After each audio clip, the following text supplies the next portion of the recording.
বিসমিল্লাহির রহমানির রহিম। আসসালামু আলাইকুম। আশা করছি সবাই ভালো আছেন।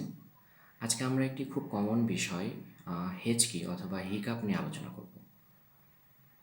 হেঁচকি আগের যুগের মানুষ বলতেন যে আ যারা হয়তো বিজ্ঞানসম্মত তথ্যগুলো জানতেন না বা চিকিৎসা বিজ্ঞান বিষয়ে খুব একটা জ্ঞান থাকতো না, তারা হয়তো বলতেন যে তোমাকে হয়তো কেউ আ মনে করছে এইজন্য তোমার হেঁচকি উঠতেছে। কিন্তু চিকিৎসা বিজ্ঞান কী বলে? চিকিৎসা বিজ্ঞানের ভাষায় আমাদের পেট এবং বুকের মাঝখানে একটি পর্দা রয়েছে, যাকে আমরা ডায়াফ্রাম বলি। এই ডায়াফ্রামের হঠাৎ সংকোচনের ফলে হেঁচকি হয়। এখন হেঁচকি হওয়ার অনেকগুলো কারণ রয়েছে। এটার মধ্যে আ লবণের তারতম্য, যাকে আমরা ইলেক্ট্রোলাইট ইমব্যালেন্স বলি, এটার জন্য হেঁচকি হতে পারে।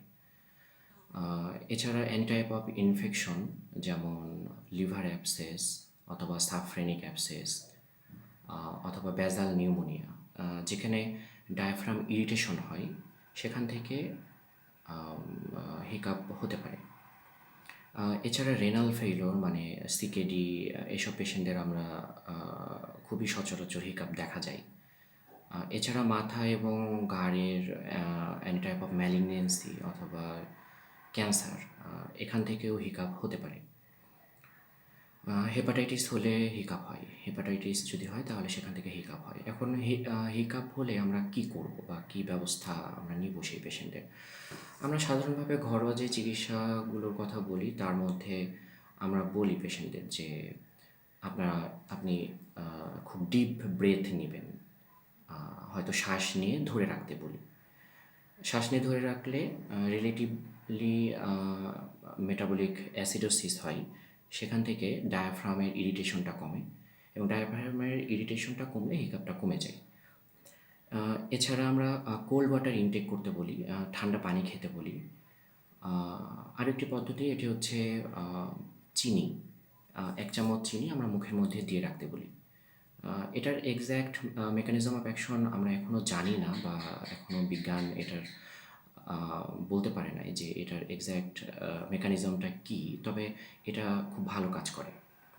এছাড়া আরেকটি ব্যাপার আছে, আমরা একটা প্লাস্টিকের ব্যাগের মধ্যে প্লাস্টিকের ব্যাগটা গলার মধ্যে নিয়ে বা মুখের মধ্যে নিয়ে আমরা সেখানে শ্বাস ছাড়তে বলি এবং শ্বাস নিতে বলি।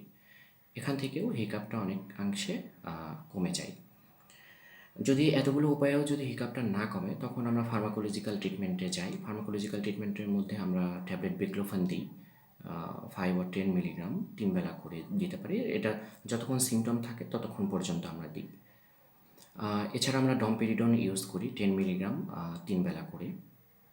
আর যদি তাতেও না কমে, তখন আমরা ট্যাবলেট ক্লোরপ্রোমাজিন 25 মিলিগ্রাম টিডিএস হিসেবে আমরা লার্জেকটিল নামে পাওয়া যায়, সেটা 3 to 4 টাইমস।